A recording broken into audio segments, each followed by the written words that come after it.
I have to tell you, a friend of mine called me, and he was all excited. He read on KGG that this guy in French River had this horse for sale. And this is a thoroughbred racing horse for sale. He wants $500 for it. The reason for selling, the horse don't look too good. So the guy says, what am I taking? I'm going to take a chance, $500. So he goes out to French River, and he goes and sees this horse, and he says, the farmer, where's the horse? It's right here. He says, that animal? He says, yeah. That's a gorgeous animal. What are you selling it for? So that my horse don't look too good. Well, I'll be the decider. That it looks good to me. So he checks the teeth and checks the hooves and the tail and the mane. He says, it's a great horse. Are you sure it's 500, not 50,000 or 5,000? No, $500. I sell it because they don't look too good. They don't look too good. Gives him the $500. The guy loads the horse into the horse trailer and drives away. And then the next day he comes back and he's all pissed off. And he says, Jesus Murphy, you sold me a blind horse. He says, I told you the horse don't look too good. So things often get lost in translation. You know, and I feel sometimes like the farmer or the guy buying the horse because, you know, I don't think we have enough information to make any decisions, intelligent or otherwise, about the economy right now. So for me to say here and say it's going to last a year, 3 years, 10 years, 30 years, I don't know. We're just given enough to make ourselves in trouble, so I'm not going to go there. But I have to tell you that whatever we do is not a matter of means, it's a matter of will. And I want to tell you, you're not in this alone. We're in this together. I'm a small business person. You're small business people. We're all in this together.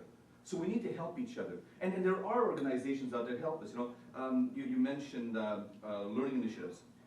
There's GEODE. There's Nickel Basin Fund. There's Music and Film and Motion. These are facilitators. And we need to become facilitators for each other in this community. That's very important if we, as small business, are going to succeed. So don't panic, you're not in this alone. Review the reasons you went into business or the reasons you want to go into business. I mean, if anything, this is an opportunity. Things will never get as bad as they are. Okay? I have to tell you, during the last recession, this is what happened to me. I decided to build a house. Okay, the interest rate, my mortgage, was 18.75%. Okay, and I wasn't making a lot of money back then. My mortgage payment was higher than my take-home pay, my monthly take-home pay. So I had to do a lot of jigging and rejigging and everything else to make things work. We managed, I don't know how we managed, but I had to tell you, my partner and I got together and we planned. And this is what our plan was. Number one, let's not read the papers. Number two, if we happen to see the headline and we happen to read it, don't believe it. Number three, if we go into a meeting and it starts getting negative, let's walk out. Okay. Because you know what? That starts coming into you. I see people in restaurants, they're in their morning, and they're jamming each other because, oh, the economy's bad, oh, woe is me, we're going to die. Wrong, wrong, wrong. Get around people, think, hey, where's the opportunity? Where's the opportunity? I have to tell you that in those 2 years, during that recession, we doubled the size of our business. We went from $635,000 of revenue to $1.6 million of revenue. It's more than double. Not too bad, eh, for two yahoos? It's not bad at all. And how did we do it? Well, basically because we had a plan. Number one, we created a whole bunch of myths about ourselves. Okay? And we knew who to farm the myths out to, so those people said, oh God, those guys are really doing well, those guys are really doing well. And what happens with people who are doing well? People want to deal with them. They want to deal with winners. So if you act like a winner, guess what? People look at it and say, no, they're doing okay. Whereas if you come in, you're trying to get business, well, times are bad, yeah, I'm going to cut my rates by 50% because I really need this contract, da, da, da, da. Guess what? You've just brought yourself down a notch. I was going to share this. This is kind of interesting because when my wife lost her job 13 years ago and I left my company 13 years ago, I happened to go to the dentist about 2 months later. And as I'm sitting in the chair, the dentist says, yeah, I understand things are bad, da, da, da. He says, you know, he says, don't worry, I'm taking care of things. He says, you know, and we're going to cut the fees for cleaning your teeth and everything else. And I'm saying, where's this coming from? And I was treated differently at the counter all of a sudden because guess what? I'm like a beggar at this point in time. I'm not a friggin' beggar. I'm sorry, I'm not a beggar. So anyways, I said to her, what is this all about? She says, oh, she says, you know, he's made a big deal out of the fact that, you know, that you can't pay the full amount and everything else. I said, what's the full amount? I wrote the check and said, hey, where does this come from? So I got home and my wife said, well, I'm telling him that, you know, that we don't have a plan anymore. We got to watch the pennies and dollars and everything else. And say, there's where it comes from. People who basically judge other people again by how they look, what they can afford, or whatever. Second story on this, in the same vein. I got into the insurance business, and within months, I lucked into 2 largest sales that have been made in the city. Back then, life insurance policies were $15,000, $25,000. I sold $2 million policies the same day, just by accident. So we did all the medicals and everything else, and then I had to go back and get the checks signed after everything's done and the policies are delivered. I walk in there and the guy says to me, "What are you driving?" I said, "Oh, Volkswagen Beetle." He said, "Oh, yeah, right." So he says, "Excuse me for a minute." So he gets up and he walks out. And the check's there, he hasn't signed a stupid check. I said, "Well, what is the problem?" He comes back to the town, he says, "Is that, I forget what, I was driving my dad's car that day, because mine was being repaired." He says, "Is that the car you drive?" I says, "Yeah." So I knew you weren't driving a Beetle, so I wouldn't be signing this if you were driving a Beetle. So once again, perception, perception, perception. And it still happens, so that's what I'm telling you, don't act poor. Act like things are going okay. They're rough. They're rough for everyone. It's tough for everyone, but it's not a sad story every time you tell it. Okay, it's about attitude, attitude, attitude. Play fair. What I mean by play fair is that give quality. I mean, some people, I can tell you I built a house last year, and I can tell you that I was told my labor costs were going to be $32,000. They were well over $100,000, and I didn't get the quality that I paid for. Why? Because you couldn't get the workers. Now we'll be able to get workers. It's important for us to play fair and to give good quality to people. So if you say you're going to do something, do it. Not just to get the money and run.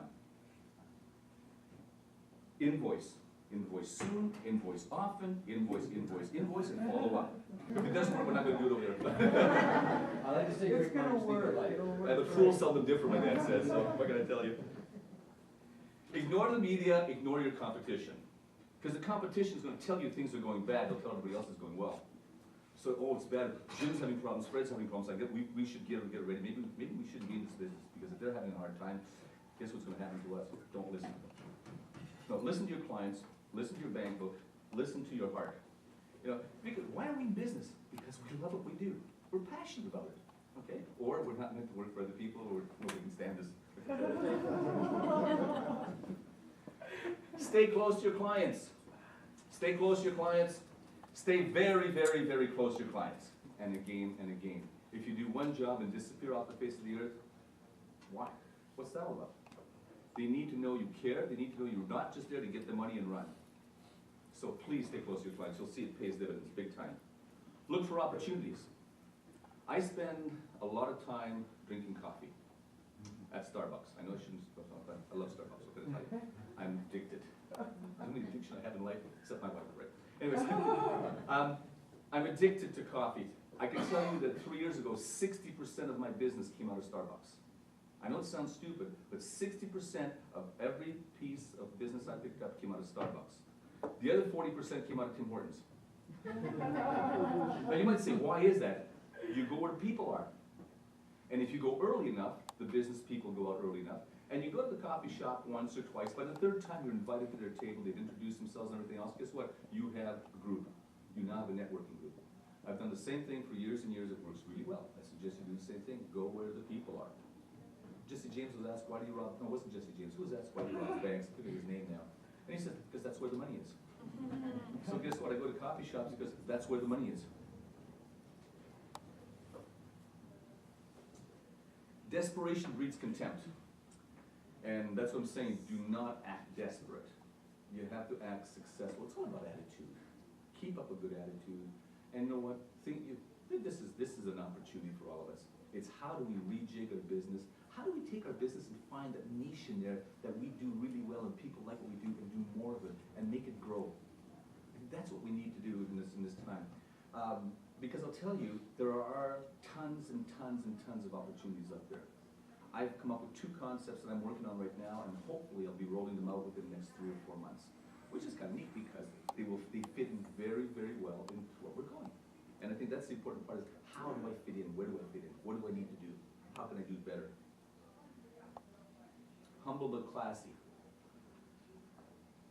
I used to tell people that when a person goes into business, I can tell you by the size and price and year of their truck how long they're going to be in business.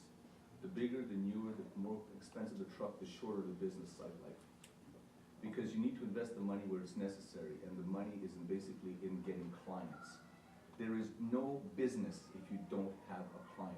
Job one for any small business person is getting clients, not making money, not making the product, it's getting clients. No clients, no money, doesn't matter what kind of product you have. So, clients. I keep saying, don't be too classy. I mean, you have to be careful. I'm just redoing the Theatre Cambrian bought St. Eugene's Church on Irish Street, and I've been hired as the attitude. You know, Alan, you spoke about governance. Contrary to what most people think, governance does not mean government. It does not come from the word government. It comes from the word gouverner. In French, that means rudder. So to govern is to steer the organization. So govern your organizations properly. And thank you very much for the opportunity.